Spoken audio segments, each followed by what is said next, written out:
오늘은 요한계시록 1장 9절과 10절 말씀 함께 보겠습니다. 요한계시록 1장 9절에서 10절 말씀 우리가 먼저 같이 읽겠습니다.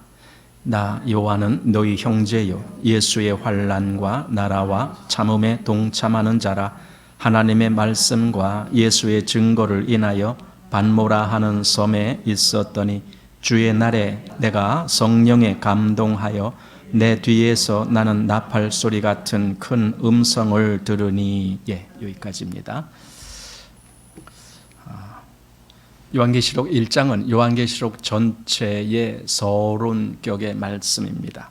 1장 자체가 그렇습니다. 그러나 우리가 그 1장 안에서도 1절에서 8절까지를 우리가 서론적인 말씀이다라고 보았습니다. 그러면 이제 이 9절부터 해서 20절까지의 말씀은 이제 본론으로 2장부터 본론이 들어가는데, 그 본론 들어가기 전에 사도 요한이 뭔가 더 지금 요한계시록을 기록하게 된 그 동기와 목적과 그리고 거기에 내가 어떤 것을 보고 들었는지 이런 것들을 말함으로 인해서 교회에 자기가 이 요한계시록을 쓰는 그 분명한 이유를 여기서 말씀해 주고 있습니다. 즉 일곱 교회에 이 서신을 쓰는 그 배경이 뭐냐, 한마디로 그겁니다. 그래서 여기 9절에서 20절까지의 말씀을 통해서 사도 요한은 자기 자신이 어떤 자인가 이것을 말해주고, 또 자기가 무엇을 경험했느냐, 무엇을 듣고 무엇을 보았느냐, 이제 이거죠. 이게 경험이죠. 그런 자기의 경험한 것, 즉 자기 뒤에서 어떤 나팔 소리와 같은 큰 음성이 자기에게 이렇게 들려졌다라고 하는 것, 그리고 자기가 실제로 보니 거기에 7 촛대가 있고 그 촛대 사이에 다니시는 분이 계신데 그분의 오른손에 7 별이 있고, 이런 것들을 자기가 본다고요. 자기가 듣고 보고 한 그것을 그분이 사도 요한에게 말씀을 하시는 거예요. 너는 이렇게 써서 7 교회에 보내라, 이렇게 하신 이것, 이런 것들을 내가 보고 듣고 했다라는 그 배경을 여기다 이제 기록을 하는 겁니다. 그래서 그 중에 오늘은 사도 요한이 자기가 어떤 자인가, 즉 자기가 지금 보내는 그 7 교회에다가 자기가 어떤 자인지를 먼저 그걸 알려주는 그 말씀이 오늘 우리가 본 9절과 10절 이렇게 되어 있습니다. 자, 그래서 9절 보면은 이렇게 되어 있습니다. 나 요한은 너희 형제요 예수의 환난과 나라와 참음에 동참하는 자라. 이것이 사도 요한이 자기를 표현하는 방법입니다. 나 요한은 이런 자야, 이런 자야. 그런데 첫 번째로 말씀한 것이 형제라는 겁니다. 너희의 형제요. 우리 형제라는 말을 한번 생각해 보겠습니다. 형제는 한 아버지로부터 나온 그 자식들이 형제죠. 한마디로 아들, 딸들이 다 형제예요. 남자만 형제가 아니라 아들, 딸들이 다 형제잖아요. 우리는 그렇게 보는데, 한마디로 동일한 하나님으로부터 나온 자들이다라는 뜻입니다. 그게 뭐가 나왔느냐? 그 우리가 소유한 생명이 하나님 것이지 않느냐 이거죠. 하나님이 우리에게 주셨지 않느냐. 그러면 그 생명을 우리가 동일하게 받아서 이렇게 우리가 그리스도인이 됐지 않느냐. 근데 나 사도나 너희 교회에 있는 성도들이나 똑같다. 그래서 형제라고 하는 거예요. 사도라고 해서 뭐 특별한 어떤 것을 받은 것이 아니라 나나 너희나 똑같이 하나님의 이 생명으로 우리가 그리스도인이 됐고, 그래서 똑같이 형제라고 할 수 있는 그 위치에 있는 자다, 이렇게 말합니다.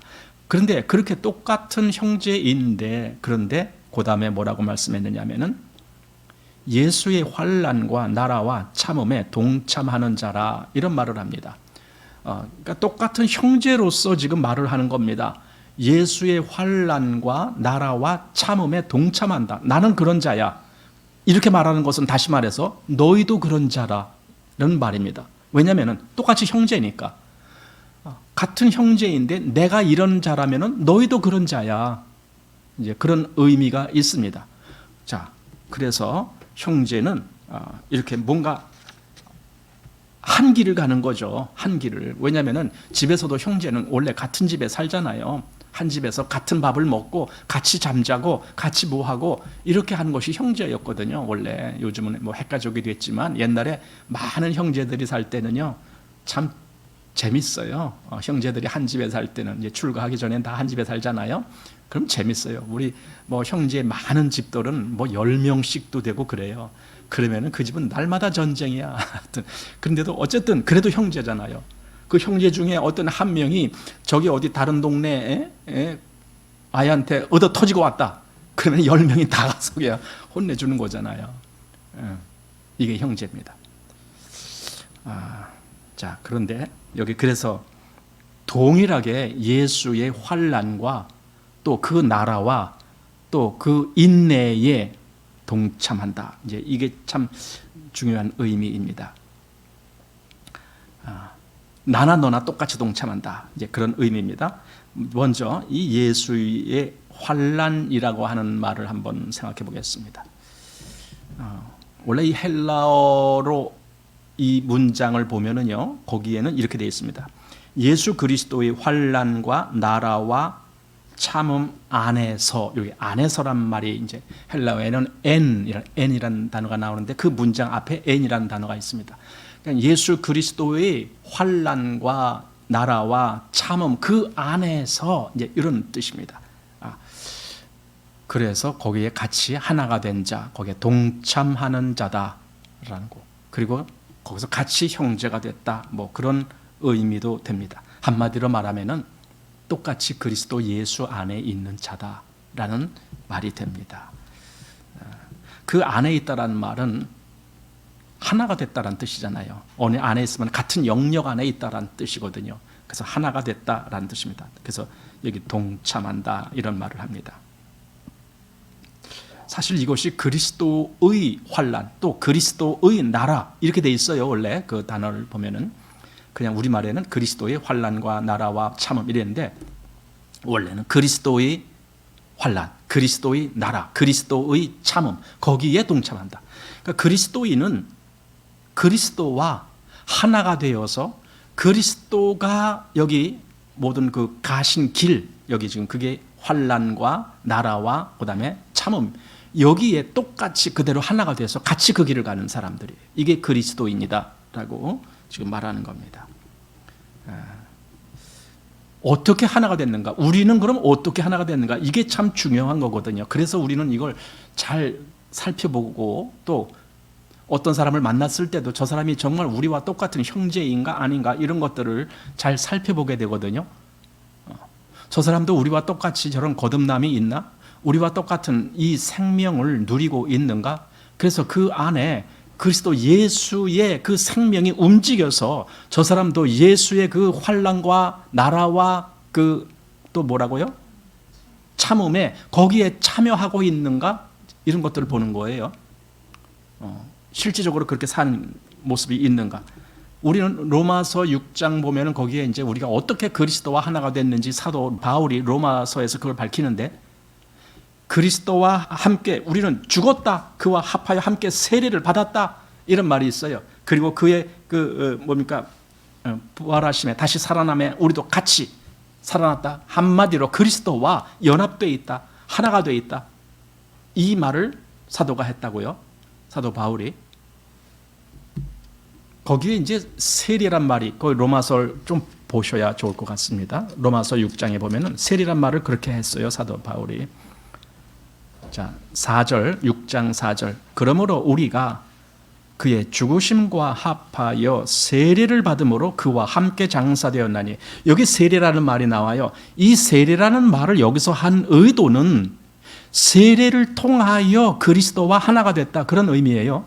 세례라는 것을 통하여, 그냥 세례식이 아니에요. 세례식을 받았다. 지금 그 말. 우리는 그냥 그걸 표현하기 위해서 세례식을 하는 거예요. 교회는. 그렇지만 여기서의 세례는 실제적인 의미를 의미하는 건데 세례라는 것을 통하여 우리는 그리스도와 하나가 된 자들이야. 이 말을 하는 거예요. 한마디로 세례라는 것은요. 하나가 됨을 의미하는 거예요.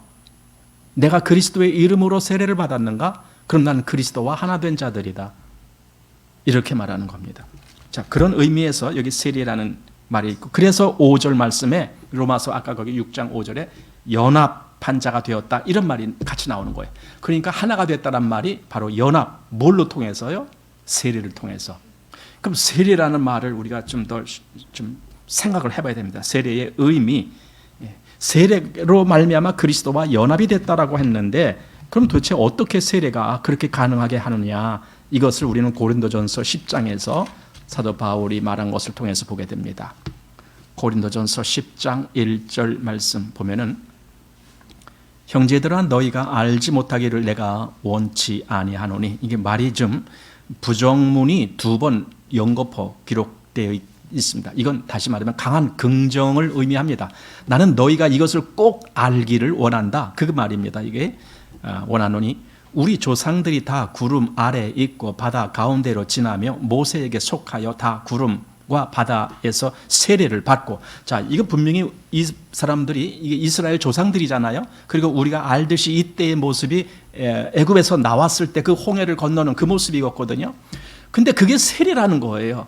그러니까 우리가 지금 받는 세례식하고는 완전히 다른 거잖아요. 우리는 의식이 이렇게 있어갖고 뭐 물에 이렇게 잠겼다가 나오고, 이것이 우리가 세례라고 하는데, 이때 모세를 통해서 그들은 우리가 지금 세례 받는다 그리고 바다에 가지도 않았잖아요. 전혀 그들은 세례라는 말을 하지도 않았거니와 그걸 뭐 새기지도 않았습니다. 그냥 그들은 하나님이 가라고 하는 그 길로 그냥 간 것뿐이에요. 그런데 사도 바울이 그 사건을 이렇게 해석하는 거예요. 그거는 그 이스라엘이 모세에게 속하여 구름과 바다에서 세례를 받은 거야, 이렇게 말하는 거예요. 그러면은 이거는 의식의 문제가 아니고 거기에 담겨진 뜻이 문제다 이거예요. 그 뜻. 도대체 세례라는 것이 뭔가? 여기 지금 모세에게 속하여 이렇게 되어 있어요. 속했다라는 말은요, 그 안에 있다라는 뜻이잖아요. 다시 말하면 그와 하나가 됐다는 뜻이잖아요. 모세와 하나가 됐기 때문에 모세를 따라서 그대로 간 거예요. 구름 기둥 밑으로 그들이 갔고, 바다 길로 그들이 갔고, 그거 뭐예요? 모세를 따라 그냥 간 거예요. 이것이 실제로 모세에게 속하여, 여기 지금 그렇게 모세에게 속하여 다 구름과 바다에서 세례를 받았다. 그러니까 세례라는 의미 속에는 이렇게 연합되는 것이 하나가 있어요. 반드시 있어야 돼. 그 연합된 것을 통해서 무엇가 나타나느냐? 죽음과 삶이 나타나는 거예요. 그게 세례예요. 이때 이들은 모세와 연합을 해서 죽음과 삶을 통해서, 이게 죽음과 삶이 이때 어떻게 통해졌느냐? 실제로 애굽의 그 세력 속에서는 죽음이에요. 그들이 애굽에서 400년간 있을 때 그건 죽음의 삶이에요. 그리고 거기서 마지막으로 탈출할 때도 애굽 군대가 쫓아오고 있잖아요. 그러니까 애굽 쪽을 바라보면 죽음이에요. 그러나 이 바다를 건너므로 인해서 새로운 세상으로 가게 됐어요. 하나님이 이끄시는 새로운 세상, 거기는 삶이에요. 죽음이 아니고 삶입니다. 뒤에서 쫓아오던 애국 군대는 여기까지밖에 못 오는 거예요. 그 죽음의 한계밖에. 죽음을 넘어가지 못하는 거예요. 삶으로 가지 못하는 거예요. 그래서 바다에서 다 수장이 되는 거예요. 그러나 이스라엘은 거기 지나서 생명으로 갔다고요. 그 바다에서 나갔다고요. 그러니까 죽음을 지나서 죽음에서 빠져나가는 거예요. 이것이 세례라는 의미잖아요. 죽음을 통해 다시 새롭게 되는 것. 이것이 세례거든요. 그래서 실질적으로 모세에게 속한 이스라엘이 다 세례를 받은 것이다. 지금 사도 바울은 그렇게 말하고 있습니다. 자, 아까 다시 우리 요한계시록 보면은 9절에 나 요한은 너희 형제요 예수의 환난과 나라와 참음에 동참하는 자라, 이렇게 예수님의 그 어떤 환난과 나라와 참음에 동참한다라는 개념에서 그와 하나가 되고 그와 연합이 되고, 그것은 곧 세례라는 의미 속에 아까 로마서 6장의 말씀에 의해서 나는 그리스도와 하나가 돼서 십자가에서 나도 이미 죽었다. 갈라디아서 2장 20절에서 내가 그리스도와 함께 십자가에 못 박혔다. 이 말씀을 해주고 있으면서 죽음이라는 개념이 들어오고, 그러나 그것이 끝이 아니고 다시 주님과 함께 살아나는 그 생명의 길을 말해주는 거예요. 그러니까 죽음을 통해서 생명으로 가는 이것이 세례다. 근데 거기에 내가 어디에 속해 있느냐, 내가 누구와 하나가 됐느냐 했을 때 나는 그리스도와 하나가 됐다. 지금 그 말씀을 하고 있는 겁니다. 그래서 에베소서 4장입니까? 1장이죠. 1장 4절 하나님이 창세 전에 우리를 택하셨다라는 말씀을 할 때에 거기에 아주 중요한 단서가 있는데 뭐냐면 그리스도 안에서라는 단서입니다. 그리스도 안에서라는 말이 뭡니까? 지금 이 말씀 아까 그 고린도전서 10장 말씀에 근거해서 우리가 해석을 한다면은 그리스도와 하나가 되어서 그 뜻이에요. 그러니까 그리스도 안에서란 말은 나는 그리스도에게 속한 자야. 그리스도와 하나가 됐어. 이렇게 우리가 해석을 하는 거예요. 그런데 하나님이 나를 택하신 것이 바로 그 위치에서 택했다는 거예요. 그리스도와 하나 된 위치에서. 이미 하나님은 나를 그리스도 안에 있는 자로 보셨다. 그 뜻이에요. 창세전부터. 우리가 도무지 이해가 안 되는 거예요. 그거는 이해가 될 수가 없어요. 어떻게 내가 있기도 전에 하나님이 나를 택했다는 말을 이해가 됩니까? 우리는 이해가 되는 것이 아니라 그냥 하나님의 말씀을 믿는 거예요. 하나님이 이렇게 하셨군요 라고. 이스라엘은 그 홍해를 건너기 전까지는 그들은 아직은 애굽에서 벗어난 게 아니잖아요.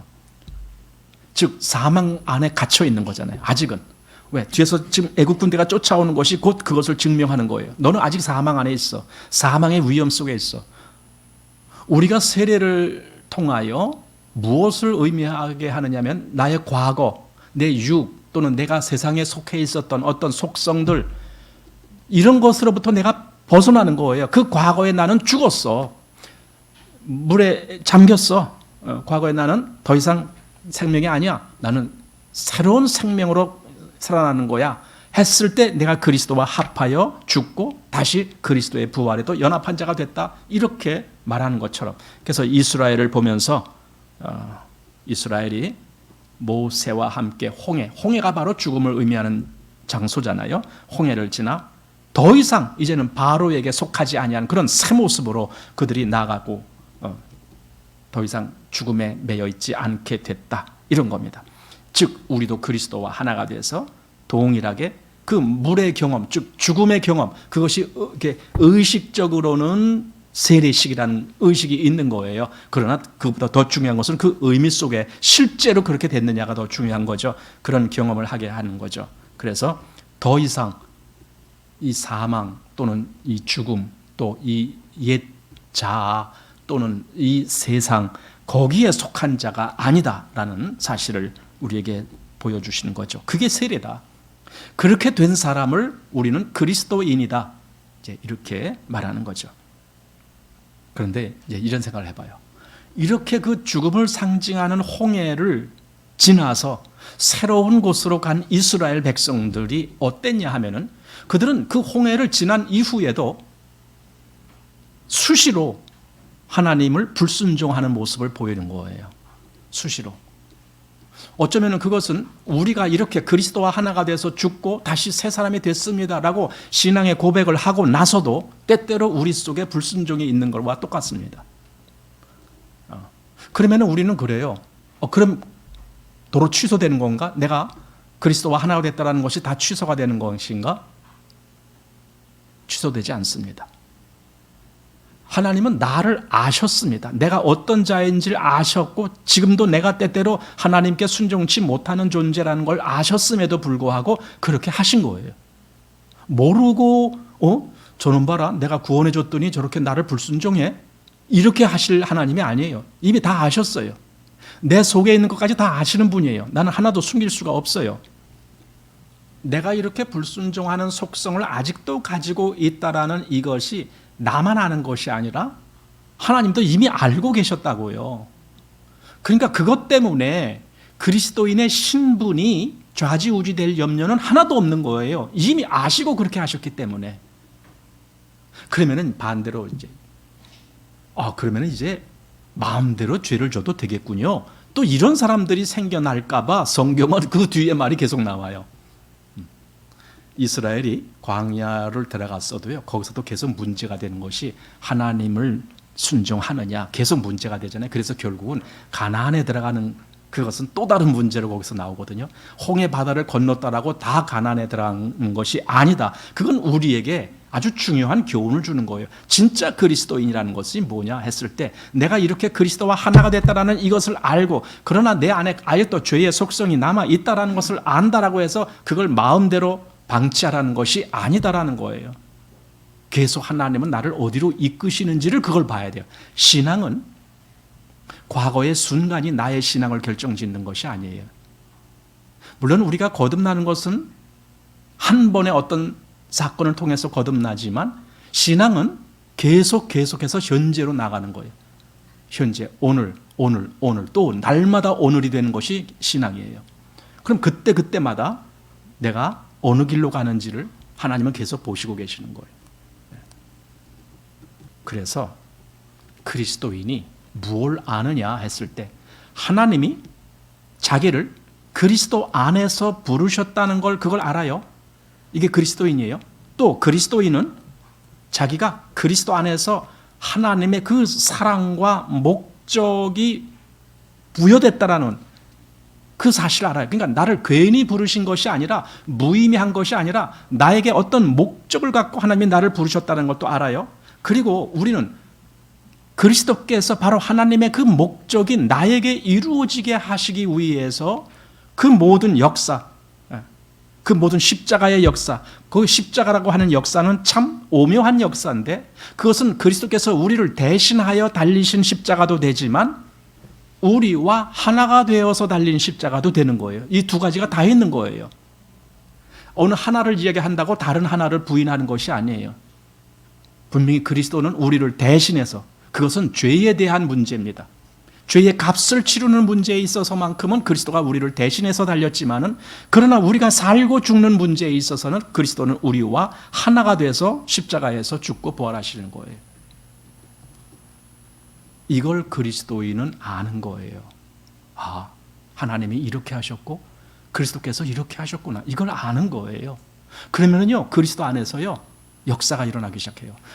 그리스도 안에서 역사는 뭐냐? 알므로 역사가 일어나는 거예요. 아, 하나님이 이렇게 하셨네.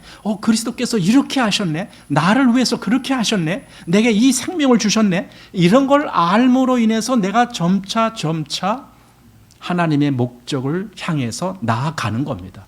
이것을 보고 우리가 신앙의 삶이라고 얘기하는 거예요. 한순간에 내가 이렇게 갑자기 도깨비 방망이처럼 바뀌어지는 것이 아니고 내가 그 길을 가는 거예요. 근데 그 길을 감해도 얼마든지 중간중간에 나는 불순종하는 성품이 있다는 걸 깨달을 정도로 내게서 그런 불순종이 나올 때가 있는 거예요. 하지만 다시 돌이키게 만들어요. 왜냐하면 하나님의 목적을 바라보기 때문에. 그 목적을 바라보는 사람이 어떻게 자기를 전혀 모르는 사람처럼 다른 길로 갈 수가 있겠느냐고요. 그럴 수가 없어요. 그래서 다시 하나님께로 돌이키는 겁니다.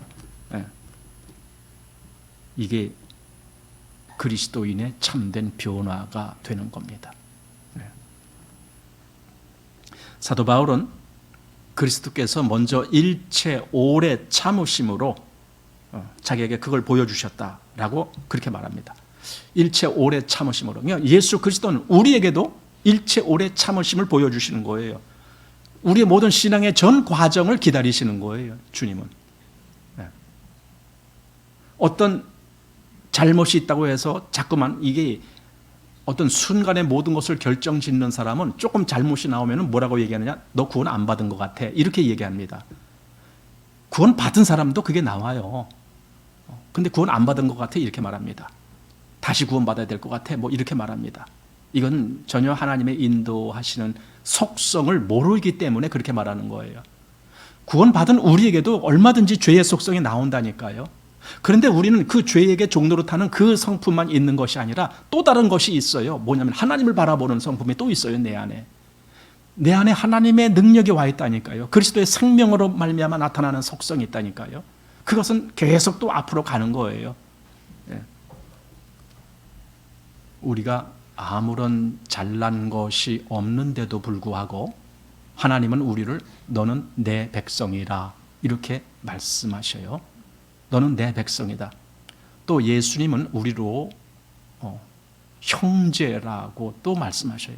형제라 부르기를 부끄러워 아니하셨다. 이렇게 말씀합니다. 한마디로 하나님의 백성이요 그리스도와 형제가 되었다만, 여러분 형제란 말은 아까 제가 말했잖아요.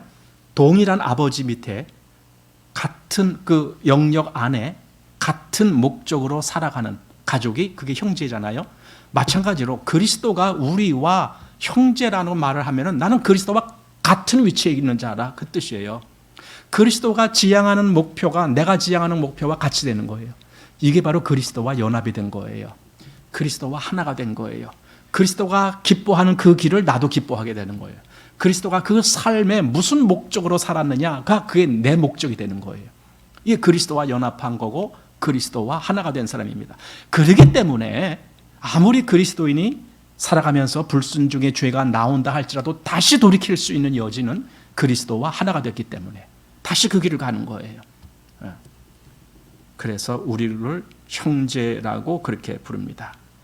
하나님이 우리를 보실 때 참 그런 말씀 있잖아요. 우리 갈라디아서 3장 27절에 보면은 누구든지 그리스도와 합하여 세례를 받은, 여기 세례란 말이 나와요. 이건 세례 의식이라는 개념으로만 보질 말고 아까 세례의 그 의미를 볼 때에 그리스도와 하나가 되는, 그래서 같이 그 죽음에도 그리고 같이 그 부활함에도 하나가 된 그 의미 속에 나는 그리스도에 속하고 그리스도와 하나 된 자야, 이런 의미에서 세례를 본다라면은 다시 한번 누구든지 그리스도와 합하여 세례를 받은 자는 그리스도로 옷 입었느니라, 이런 말씀이 있거든요. 그리스도로 옷 입었다라는 말은 외부에서 나를 볼 때에 나를 그리스도처럼 본다 그 뜻이에요. 물론 나는 그리스도와 어떤 동질성을 소유한 그런 모습도 되지만 외부에서 나를 볼 때에 저기 그리스도가 있네 이렇게 보인다는 거예요. 옷 입었으니까, 여러분 옷이 날개라는 거 알죠? 사람이 왕복을 입으면 누구든지 볼 때 저기 왕이 가신다 이렇게 되는 거예요. 사람이 거지 옷을 입고 지나가면 저기 거지 지나가네 이렇게 보는 거예요. 그렇잖아요? 언제 야 너가 왕인 그 자격증 내놔봐, 그거 보고 왕이라고 불러요? 아니잖아요. 왕의 옷을 입으면 저기 왕이 간다, 그러는 거예요. 우리가 그리스도 옷을 입었어요. 그리스도로 옷 입었어요. 그럼 외부에서 나를 볼 때에 나를 그리스도처럼 보신다는 거예요. 그런데 놀라운 것은요, 이게 외부 사람의 문제가 아니고 하나님의 문제예요. 하나님이 나를 보실 때 그리스도와 동일하게 보아주신다 이거예요. 사실 동일하게 하는 건 없어요. 그럼에도 불구하고 동일한 존재로 보아주신다는 거예요. 그래서 우리 보고 뭐라고 불러요? 너도 내 아들이야. 예수님만 하나님 아들이 아니고 우리 보고도 너도 내 아들이야. 그래서 예수님과 우리가 형제가 되는 거예요. 동일하게 봐주니까 예수님처럼. 그러니까 우리의 실상으로는 우리는 하나님 자격, 아들 될 자격이 없어요. 도저히 없어요. 그럼에도 불구하고 우리를 하나님의 아들로 보아주시겠다는 거예요. 보아주신다는 거예요. 옷을 입었기 때문에 그리스도로.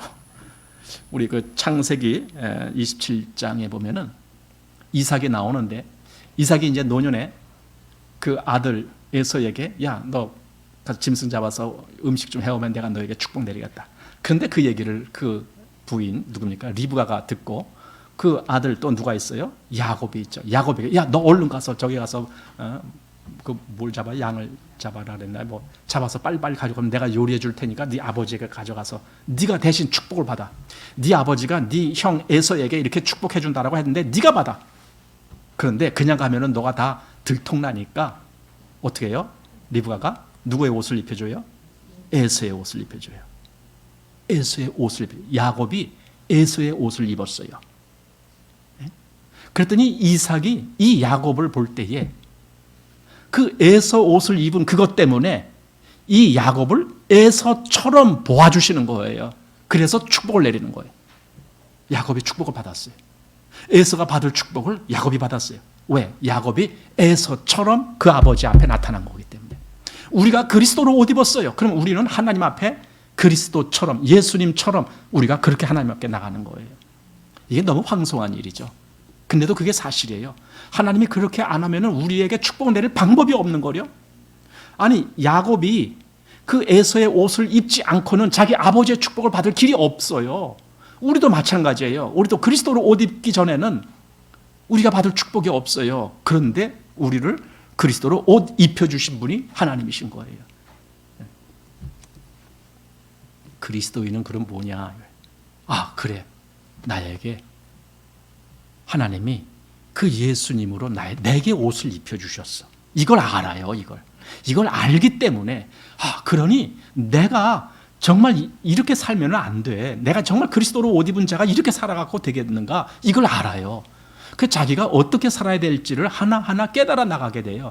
그래도 잘못할 때가 있겠죠. 하지만 그걸 깨닫기 때문에 다시 고쳐나가는 거예요. 다시 이건 내가 하나님을 거역하는 거야. 난 하나님께 순종하는 하나님의 백성인데 이렇게 하면 안 되는데 하면서 자기를 고쳐나가는 거예요. 그래서 그리스도인은요, 그 신앙의 과정 속에서도 많은 회개가 일어나야 되는 거예요. 많은 회개가 일어나요. 그래서 이게 과거에 그 어떤 사람들이 그래요. 회개는 딱 한 번 하면 된다 이렇게 얘기하는 사람들이 있었거든요. 구원받을 때 그때 회개가 한 번 있는 거예요.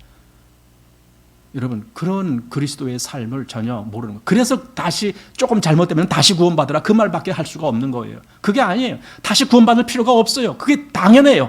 우리가 그리스도로 옷 입었다고 속까지 그리스도가 된 겁니까? 속은 그냥 난데. 그러니 어떻게 죄가 안 나옵니까? 죄가 나와요. 그럼에도 우리 가정에서 자식들 10명 있을 때 그중에 무슨 개국 같은 자식 없겠어요? 있잖아요. 그래도 그게 그 집 아들인 걸 어떻게?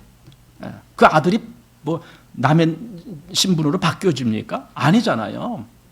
우리가 그리스도로 옷 입었어도 우리 속은 얼마든지 죄가 나와요. 하지만 하나님의 역사는요, 그런 우리를 자꾸만 바꿔가세요. 그래서 어디로 이끌어 가시느냐? 거룩함에 이르게 만들어요. 이게 하나님의 역사인데 이건 한순간에 되어지는 게 아니에요. 인생 전체를 통해서 바뀌어져요. 야곱이 그렇게 형의 축복을 받았지만은 그 받은 즉시로 야곱이 뭔가 바뀐 게 있습니까? 하나도 없어요.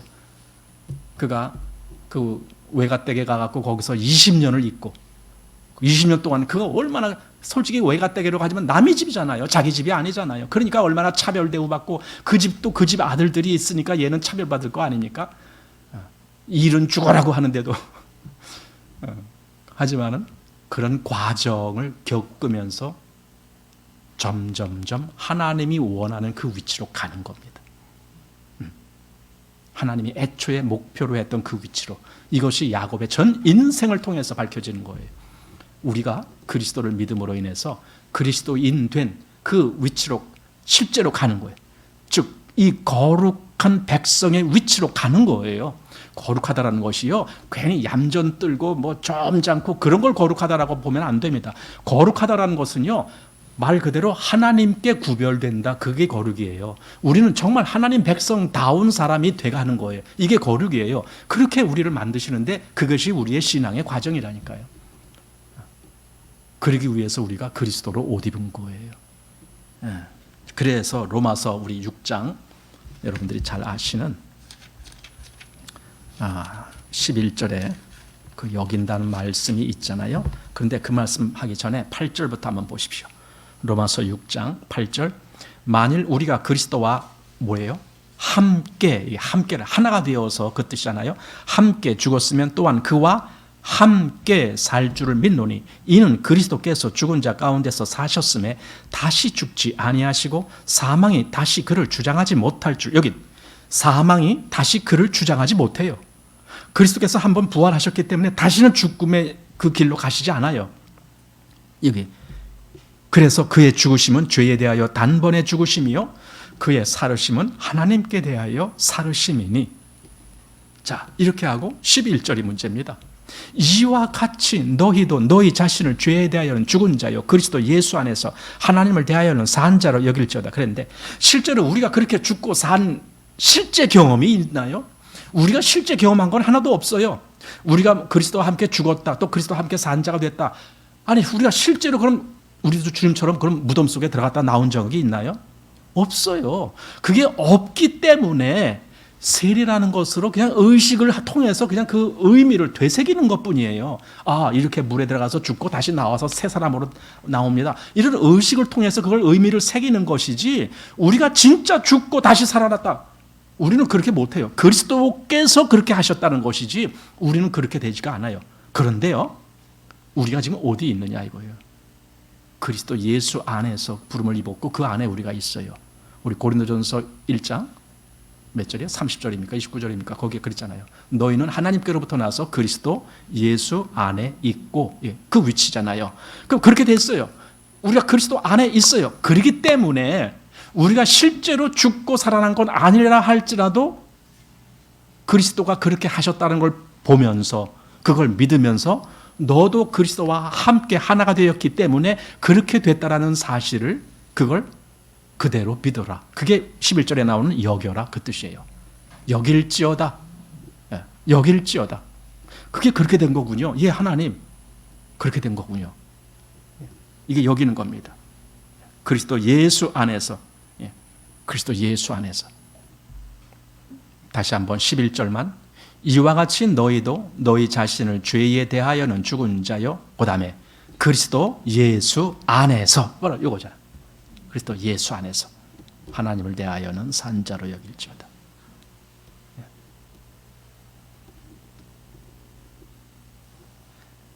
이삭이 야곱을 볼 때에 야곱을 야곱으로 보질 않고 야곱을 에서로 봤어요. 왜? 에서의 옷을 입었으니까. 하나님이 우리를 보실 때 그냥 그대로 우리는 그냥 죄 많은 존재일지라도 우리를 그리스도를 보시듯 그렇게 우리를 보아주신다. 즉 당신의 아들로 보아주신다. 이거예요. 이게 놀라운 거 아닙니까? 그러니 우리도 그렇게 여기는 거예요. 아, 우리가 정말 그리스도와 함께 죽고 산 존재군요. 그럼 나는 그렇게 살아야 되겠군요. 앞으로 내가 어떤 존재를 안다라는 것은요 그렇게 사는 거예요. 모르면 그렇게 살 수가 없어요. 내가 어떤 존재인데 난 그리스도와 함께 죽고 다시 그리스도와 함께 산 자야. 이걸 알고 그렇게 여기는 자는 그렇게 실제로 살기 위해서 그렇게 갑니다. 물론 그게 한 번에 완성된다는 뜻은 전혀 아니에요. 어쩌면 죽을 때까지 우리는 뭐 100% 완전한 존재 이렇게 안 돼요. 죽을 때까지. 그렇지만 우리는 그걸 그렇게 보고 가는 거예요. 그렇게 여기는 거예요. 하나님이 나를 이렇게 만드셨어. 그리스도와 함께 죽고 산 자로 만드셨어. 나는 그렇게 여겨요. 이게 여긴다는 것은 그렇게 믿는다는 말과 똑같은 거예요. 나는 그렇게 믿어.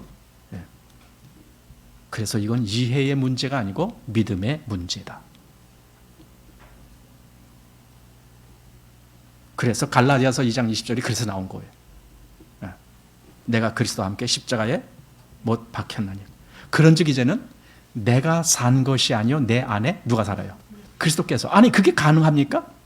실제로 내 안에 그리스도께서 사신다라는 것이 내 경험상으로 그게 가능하냐고요. 나는 그냥 내가 사는 거지. 어제도 내가 살았고 오늘도 내가 살았고 내일도 내가 살 건데 이렇게 돼버리잖아요. 그런데 사도는 아니다. 내가 더 이상 사는 것이 아니고 내 안에 그리스도가 사셔. 이 사실을 사도 바울은 어떻게 했다는 거예요? 그렇게 믿었다는 거예요. 왜? 하나님이 그렇게 하셨으니까. 그럼 그 사람은 실제로 그 길을 가는 거예요. 왜? 그렇게 믿었으니까. 때때로 우리가 그리스도인이 됐으면서도 죄를 짓기도 하고 불평, 불만 이런 요소를 쏟아놓기도 하고 또는 실패와 좌절을 경험하기도 하고 아니 하나님의 아들이 됐다는데 왜 실패래? 아니 하나님의 아들이 됐다는데 왜 아파? 여러분 우리는 완전히 그런 데서 탈피한 존재로 생각하면 안 돼요. 우리는 옷을 입은 거예요. 내가 예수가 된 게 아니라 예수의 옷을 입었단 말이에요. 예수라는 그 옷을 입었어요. 그게 다른 것이지요. 그러니까 나는 얼마든지 이 세상에 살면서 많은 그 어떤 부정적인 요소들이 계속 나와요.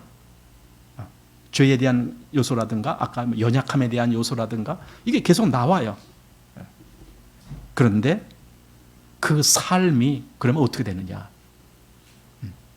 내가 비록 이렇게 부정적인 삶이 있더라도 하나님이 날 보실 때에는 누구처럼 본다고요? 그리스도를 보듯이 그 아들 예수 그리스도를 보듯이 나를 그렇게 보아주신다고요. 하나님이 보실 때는. 왜? 내가 그리스도를 옷 입었으니까. 이게 믿음의 아주 위대함이라고 하는 거예요. 믿음의 위대함은 뭔가? 내가 아무것도 아닌데도 내가 그리스도를 옷 입는 거예요. 이게 얼마나 위대한 역사인데요. 왜? 하나님이 나를 그렇게 보아주시는 역사인데.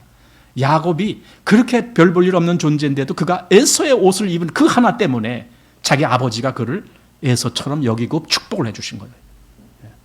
이게 아주 위대한 역사인 거예요.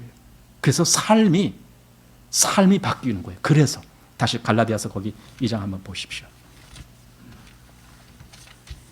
자, 갈라디아서 2장 우리 20절을 좀 아까 우리 말씀했잖아요. 내가 그리스도와 함께 십자가에 못 박혔나니 그런즉 이제는 내가 산 것이 아니에요. 오직 내 안에 그리스도께서 사신 것이라. 자, 그렇게 해놓고 그 다음 잘 보세요. 이제 내가 육체 가운데 사는 것은 나를 사랑하사 나를 위하여 자기 몸을 버리신 하나님의 아들을 믿는 믿음 안에서 사는 것이다. 이게 문제인 거예요. 이제 삶에 나온 거. 삶이 무슨 삶이냐 이거예요. 나는 그걸 믿으면서 산다 이거예요. 믿으면서 산다. 그 믿음 안에서 산다는 말이 그거예요. 믿음 안에서 산다는 말은 무슨 믿음이라는 그 영역에 난 속한 자로 산다. 그 말 아닙니까? 그러면 왜? 날마다 난 그걸 믿으면서 살아. 그리스도가 나와 함께 그렇게 됐다는 사실을 난 믿으면서 살아. 내가 이미 그리스도와 함께 죽고 다시 새 사람이 됐다는 거. 그래서 내 안에는 더 이상 내가 아니고 그리스도께서 사신다라는 그 사실을 난 믿어. 그렇기 때문에 그 사람은 자꾸 그 길로 가는 거예요. 내 안에 그리스도가 사셔야 돼. 내 안에 그리스도가 사셔야 돼. 네. 왜냐하면 하나님이 나를 그렇게 만들어 주셨으니까. 네. 그리스도가 내 안에 사신다라는 것을 믿으면서 살아가는 삶, 그 삶, 그 삶, 이게 바로 그리스도인의 삶이에요. 그러니까 삶이 바뀌어져 가요. 바뀌어져 가는 거예요. 계속 바뀌어져 가는 거예요. 그래서 점점 더 그리스도께서 내 안에 사시는 그러한 삶이 돼가는 거죠. 자, 근데 보세요. 여기 좀 아까 이제 요한계시록에 뭐라 그랬냐면요. 그리스도의 환난, 또 나라, 또 참음, 이게 세 가지가 나왔어요. 그리스도의 환난, 그리스도의 나라, 그리스도의 참음, 이 뜻이에요. 거기에 동참하는 자다. 이게 그리스도인이다. 동참이란 말이 나왔어요. 이게 요한계시록을 기록할 때에 그때의 그 배경 속에는 바로 이게 다 있어요. 하나님의 나라라는 것은 당연히 그리스도인들을 두고 한 말이야. 너희가 하나님 나라야. 너희가 그리스도의 나라야. 하지만 그 당시 배경은 환란이 있습니다. 그 환란 속에서도 그 마지막 때 하나님 나라의 완성을 바라보고 그걸 견뎌 나가는 거예요. 그게 인내예요. 그래서 여기 지금 그 말이 다 나온 거예요. 환란, 나라, 참음. 이게 다 그리스도 거예요. 당시에 이제 그 도미티안 로마 황제가 그리스도인들을 아주 핍박할 때였잖아요. 그러니까 그때 환란이 그냥 있어요. 그 환란 속에서 너희가 하나님 나라이기 때문에 너희는 이 세상에 속한 자가 아니고 하나님께 속한 자야. 그리스도에게 속한 자야. 그리스도와 하나가 돼서 세례를 받았어. 그렇다면은 너희는 그걸 참음으로 견뎌나갈 수 있어. 왜? 그게 실제니까. 그래서 인내가 나온 거예요. 그리스도의 인내. 그리스도도 얼마든지 그렇게 오래 참으심으로 자기를 하나님께 복종하면서 그 길을 가셨고, 그리고 지금도 우리를 향해서도 오래 기다리시는 분이 그리스도시거든요. 오래 기다리시는 분. 하나님이 기다리신다 그랬잖아요. 그렇다면은 우리도 그 길을 그렇게 가는 거예요. 참음에 동참하는 자다. 사도 요한이 그 반모라는 섬에 유배가 된 상태거든요. 지금 유배 상태에서 지금 이 글을 쓰는 거예요. 그럼 유배라는 것은 뭡니까? 죄를 졌기 때문에 아주 고립된 장소로 보내는 거예요. 그래서 여기 지금 반모라는 데가 어디냐면 저 로마 그 아래 저기 뭡니까 이쪽 그 지중해 연안이죠. 거기가 지중해 연안인데 그 에베소 지역 그 밑에예요. 거기 지중해 있는데 거기 섬입니다. 반모라는 섬. 거기는 죄인들을 보내는 장소예요. 그러니 거기 아주 그 뭐랄까 험난한 환경에 거기서 살아간다는 자체가 아주 힘든 상황이에요. 근데 그렇게 보내서 그냥 거기서 살고만 있는 것이 아니라 그때 그 유배 간 사람들을 보고 어떻게 했냐면 그 일을 시키는 거예요. 일. 그들을 그냥 거기다 니들 섬에 가서 살아 그리고 끝내는 것이 아니라 니들이 죄인이니까 넌 여기서 일을 해야 돼 하고 막 일을 부려먹어요. 그 일이 거기서 무슨 일이었냐면요.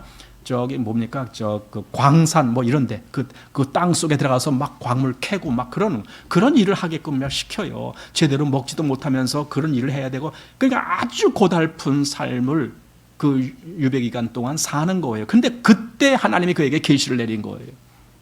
그때. 그래서 사도가 여기 더욱 자기가 그런 자야. 어떻게? 그리스도의 그 환란에 동참한 자이다. 그리고 나는 그리스도의 나라가 하나님이 우리를 나라와 제사장으로 삼으셨다. 이미 그 앞에서 우리가 보았거든요. 이미 우리가 나라된 자야. 그리고 우리는 그리스도의 인내에 또한 동참한 자야. 그것을 얼마든지 견뎌나가. 이렇게 말씀하는 겁니다. 그런데 여기 사도가 그래서 뭐라고 했냐? 9절 그 뒷부분 보시면은요, 하나님의 말씀과 예수 그리스도의 증거를 인하여 반모라 하는 섬에 있었더니, 이렇게 이유가 그겁니다. 하나님의 말씀. 그러니까 사도 바울이 그 하나님의 말씀을 믿지 않았다면, 그리고 사도 바울이 그 하나님의 말씀을 증거하지 않았다면 그는 유배당하지 않았을 거예요. 근데 자기가 유배당한 이유가 하나님의 말씀, 그리고 그 다음에 예수의 증거, 즉 예수를 증거하는 그 삶. 사실 그리스도인의 삶이 그겁니다. 하나님의 말씀을 받고 그리고 예수를 증거하는 삶이 그리스도인의 삶이 되어야 되는 거예요. 우리의 삶에서 우리는 항상 예수를 증거하는 삶이 되어야 돼요. 그리고 우리 안에는 항상 하나님의 말씀이 채워져야 되는 거예요. 이게 다예요. 그리스도인이 뭐 다른 거 그렇게 뭐 신경 쓰고 뭐 남들 보기에도 근사한 삶을 살아야 되고 멋진 삶을 살아야 되고 누가 보더라도 아, 저 사람 참 멋있는 삶을 산다. 여러분 그거 상관없어요. 우리는 그런 존재가 아니에요. 오직 내 안에는 하나님의 말씀이 있고 그로 인하여 나 자신은 그 삶은 항상 그리스도를 증거하는 삶이 중심이 되는 삶을 사는 거예요. 내가 직장을 나가든 내가 뭐 어디 바람을 쐬러 나가든 어딜 가든지 간에 나는 그리스도를 증거하는 그 위치에 있는 거예요. 이것이 그리스도인이에요. 그러니까 여기 아까 그 앞에는 예수의 환난과 나라와 참음, 거기에 동참하는 자가 되며 동시에 하나님의 말씀과 예수 그리스도의 증거가 그에게 나타나는 이 사람이 그리스도인이다. 사도 요한이 바로 그 이유 때문에 반모섬에 갇히게 됐다. 지금 그 얘기를 하는 겁니다. 그래서 환난 속에서 지금 이 서신을 쓰고 있다. 환난 속에서.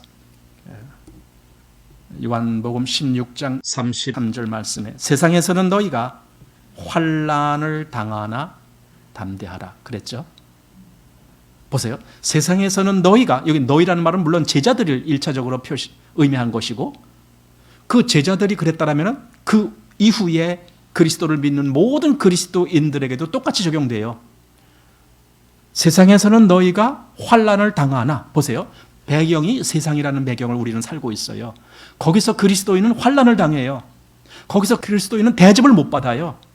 늘 외톨이가 될 수도 있고 늘 어떤 핍박을 받을 수가 있고 따돌림을 받을 수도 있고 그리스도인은 그런 위치에 있어요.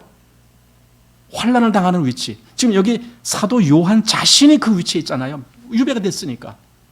하나님의 말씀과 예수 그리스도의 증거, 그것 때문에 유배가 됐으니까.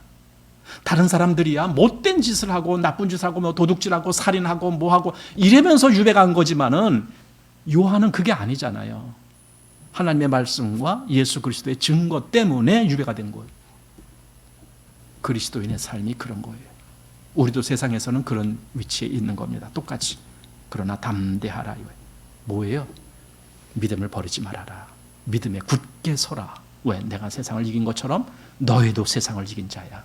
너희도 세상을 이긴 자야. 세상에 굴복되고 지는 자가 아니야. 비록 세상에 너희를 핍박하더라도 너희는 이긴 자야. 이거예요. 이긴 자야. 디모데후서 3장 12절에 무릇 그리스도 예수 안에서 경건하게 살고자 하는 자는 핍박을 받으리라. 여기 경건이란 말이 나와요. 경건이란 말이 뭡니까? 하나님을 믿는 믿음의 삶, 그게 경건이잖아요.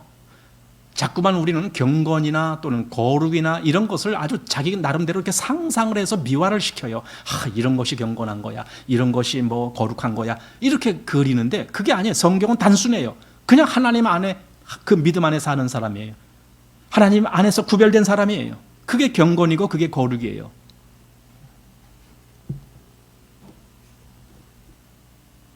이 환난은 우리로 하여금 자꾸 우리 마음을 어디로 이끌어가요. 우리가 세상에서 환난을 당하면 두 가지 결과가 나오는데 하나는 믿음을 포기하는 사람이 나오고 하나는 더 믿음 길로 가고자 하는 사람이 나와요. 환난 당할 때 여러분 그 과거에 그 순교자의 그 영화라든가 이런 데 보면은 그 모습이 나와요. 거기서 순교당, 그러니까 여기서 말한 사도 요한처럼 하나님의 말씀과 예수의 그 증거, 그거를 가지고 있는 사람들은 환난을 당하고 핍박을 당하고 막 그럴 때 이제 때로는 잡혀서 뭐 순교를 당해야 되고 그럴 때 어떤 사람들은 이 믿음을 포기하고 도망가는 사람이 있어요. 그냥 살아가는 사람이 있어요. 죽지 않고 그냥. 그러나 어떤 사람은 끝까지 이 믿음을 지킴으로 인해서 순교당하는 사람이 있어요. 그 뭡니까? 로마의 그 무슨 경기장? 뭐 거기 나오잖아요. 그 영화 벤허에 나오는 경기장 있잖아요. 거기서 그리스도인들이 그 마당, 그 넓은 그 경기장 안에 거기서 내몰렸는데 사자를 풀어서 물어 죽게 만드는 거예요. 순교당하는 거잖아요. 그때 그들이 뭐 했냐면 영화상에 그렇게 나와요. 그들이 결국은 처음에는 막 두려움으로 막 이렇게 떨었지만은 나중에는 찬송가를 불러요. 거기서. 그리스도인이 그 마지막 환난을 당할 때에 어떻게 나오느냐, 이 두 가지가 나온다는 거예요. 더 강한 믿음으로 가는 사람이 있고 믿음을 포기하는 사람이 있고 이렇게 둘로 나눕니다.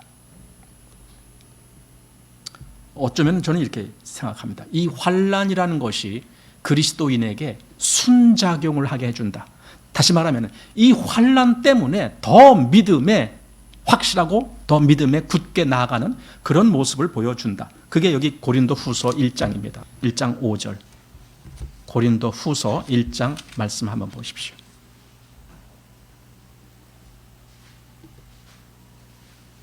제가 조금 읽겠습니다. 1장 5절부터 보겠습니다. 그리스도의 고난이 우리에게 넘친 것 같이 우리의 위로도 그리스도로 말미암아 넘치는도다. 여기 그리스도의 고난이라고 했습니다. 아까 사도 요한은 그리스도의 환난, 그죠? 또 나라, 그리고 인내 했는데 여기 지금 사도 바울은 그리스도의 고난, 그리스도로 말미암아 그리스도를 믿는 자에게 주어진 고난. 자, 그 고난이 우리에게 넘친 것 같이 우리의 위로도 그리스도로 말미암아 넘치는도다. 이 환난이 없어졌다가 아니에요. 이 위로란 말은 그 환난 속에서도 더욱 믿음을 담대하게 할 수 있는 그 역사가 일어나게 하신다. 지금 그 말입니다. 그게 위로예요. 자, 우리가 환난 받는 것도 너희의 위로와 구원을 위함이요 혹 위로받는 것도 너희의 위로를 위함이니 이 위로가 너희 속에서 역사하여 우리가 받는 것 같은 고난을 너희도 견디게 하느냐 그랬잖아요. 그냥 환난이 없어져 가게 한다가 아니고 너희도 그 환난을 견디게 한다. 견디어 이기게 한다. 그 환난 속에서 너희도 더욱 믿음에 담대한 자가 되게 한다. 지금 그 말이잖아요. 이게 환난이 있어도. 자, 그래서 7절 너희를 위한 우리의 소망이 견고함은 너희가 고난에 참여하는 자가 된 것 같이 위로에도 그러할 줄을 알미라. 그러니까 고난을 피해가는 것이 아니고 고난에 참여해요. 그대로 고난 그대로 받아요. 그런데 그 고난을 받을수록 그 속에는 하나님의 위로가 더 크게 역사하는 거예요. 위로.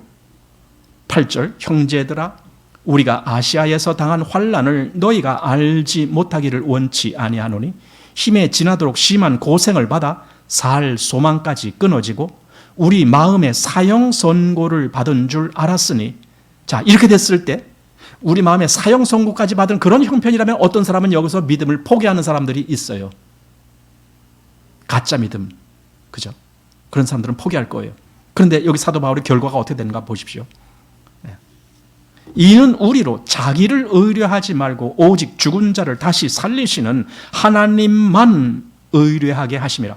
믿음이 더 강해져요. 오히려 이 환난 속에서 죽음의 그 앞에 섰을 때 사도 바울이 하는 말이 그겁니다. 더 하나님을 의지하게 만드는 거다.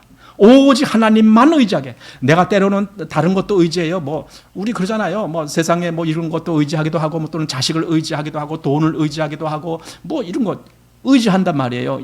근데 하나님이 그걸 없애버리는 거예요. 그걸 없애버려요. 왜? 하나님만 의지하는 법을 내게 배우게 하시려고.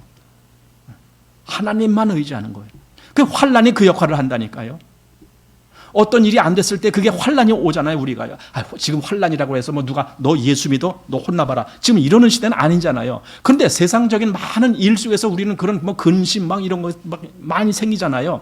그럼 그런 것이 왜 생겨요? 내가 그걸 의지하려고 하기 때문에 근심이 생기는 거예요. 자식을 의지하려고 마음이 너무 강하니까 자식이 조금만 잘못돼도 내가 너무 막 마음이 아프고 막 이렇게 되는 거잖아요. 하나님이 만약에 내 마음이 너무 자식에게 애착을 가지면은 자식이 어떻게 될 수도 있지요. 왜냐하면 성경에 실제로 그런 거 보니까 내가 돈을 너무 잘 벌어 뭐 가게를 하나 하는데 돈이 너무 잘 벌려 뭐 그냥 한 1, 2년 했더니만 내가 부자가 돼가고 막 있어. 너무 좋아. 여러분 어느 날 그 가게 쫄딱 망할 수 있어요. 왜? 하나님이 날 하여금 그 돈을 의지하는 것을 끊게 하시려고. 그래서 하나님만 의지하는 것을 배우게 하시려고. 그 말입니다. 그래서 환난이 순작용을 할 수도 있다. 시편 119편, 여러분들이 잘 아시는 말씀 좀 읽어보셨는지 모르겠습니다. 거기 119편 71절에 고난당한 것이 내게 유익이라. 이로 인하여 내가 주의 율례를 배우게 되었나이다. 주의 율례를 배운다. 하나님의 율례를 배우게 한다. 여러분, 하나님의 율례를 배우게 한다. 우리 여러분 하율이 알아요? 임하율이? 그 이름이 하나님의 율례. 거기서 지었대요. 하율이. 그게 언제 배운다고요? 고난당할 때. 예, 고난당할 때. 고난은요, 우리를 나쁘게 만드는 것만이 아니에요. 오히려 어떤 좋은 결과를 가져오게도 만들어요. 고난 속에서 내가 하나님을 알게 되고 고난 속에서 배우게 하는 거예요. 그래서 로마서 5장 유명한 말씀, 환난 중에도 우리가 오히려 즐거워한다. 왜? 환난은 뭐예요? 인내를, 인내는 연단을, 연단은 소망을 이루는 줄. 그걸 어떻게, 소망을 이루는 줄 어떻게 한다고요? 알미라. 우리가 그걸 알아. 이거예요. 알아. 예, 그리스도인은 그걸 아는 사람이. 그래서 환난이 와도 즐거워하고 환난이 와도 기뻐하는 거예요. 왜? 나중에 그것이 우리에게 소망을 이루는 것을 알기 때문에. 소망이라는 것이 뭡니까? 하나님만 의지하는 거예요. 그에게만 뭐가 있어요? 그에게만 나의 미래가 있는 거예요. 하나님께만. 그게 소망이에요. 나의 소망. 이걸 알게 해주니까 고난당하는 것이 내게 유익이고 환난이 내게 오히려 유익이고. 야고보서 1장 12절에는 시험을 참는 자가 복이 있도다. 그거 보셔야 좀 좋을 것 같아요. 야고보서 1장 한번 보십시오. 자, 야고보서 1장 12절 말씀인데, 시험을 참는 자는 복이 있도다. 이것에 옳다 인정하심을 받은 후에 주께서 자기를 사랑하는 자들에게 약속하신 생명의 면류관을 얻을 것입니다. 여기 시험을 참는 자가 복이 있도다 하고 이것에 옳다 인정하심을 받은 후에, 이 인정을 누가 할까요? 하나님이 하시죠. 그래, 너가 잘했어. 너가 시험을 참았다고? 그래, 잘했어. 이거예요. 시험을 참은 자를 잘했다라고 인정해 주시는 거예요. 그리고 나중에 그에게 생명의 면류관은, 이게 상급이라는 거잖아요. 하나님이 인정해 주시는, 그걸 주시겠다라는 거예요. 시험을 참는 자가. 그러니 시험이 와서 시험을 참는 그런 경험을 한 사람에게 이것이 올, 시험이 없는 사람에게는 이런 기회가 안 오겠어요. 아마 그럴 거예요. 그래서 시험에 참는 자가 복이 있도다. 여기 야고보서 그 앞에 1장 2절에 내 형제들아 너희가 여러 가지 시험을 만나거든 온전히 기쁘게 여기라. 시험을 만나거든요. 만나거든. 우리는 시험을 피해가는 자가 아니에요. 시험을 만나는 자들이에요. 그리스도인은 시험을 만납니다. 그러나 그걸 기쁘게 여길 수도 있습니다. 아마 이 요한계시록의 사도 요한은 그걸 염두에 두면서 지금 이걸 쓰는 거예요. 도미티안 황제의 그 폭정으로 인해서 그리스도인이 많은 당하는 환난이 있지만, 그러나 그리스도인들아 나도 동일하게 너희와 같은 형제로 지금 이 고난 속에서 하나님의 말씀과 우리 주 예수 그리스도의 그 증거 때문에 내가 이렇게 반모라는 섬에 유배를 당하고 있는 이 시점에서 내가 이 글을 쓴다. 전혀 우리는 환난 때문에 어떤 우리에게 불이익이 오는 그런 걸 생각하지 말아요. 오히려 더 그것이 우리에게 유익이 되는 길로 하나님이 우리를 이끄시는 걸 알아라 라는 그 말씀을 하고 있습니다. 자, 그래서 조금 여기 9절, 10절 다 보질 못했지만은 오늘은 여기까지만 일단 보고 다음에 또 이어서 계속 말씀을 듣겠습니다.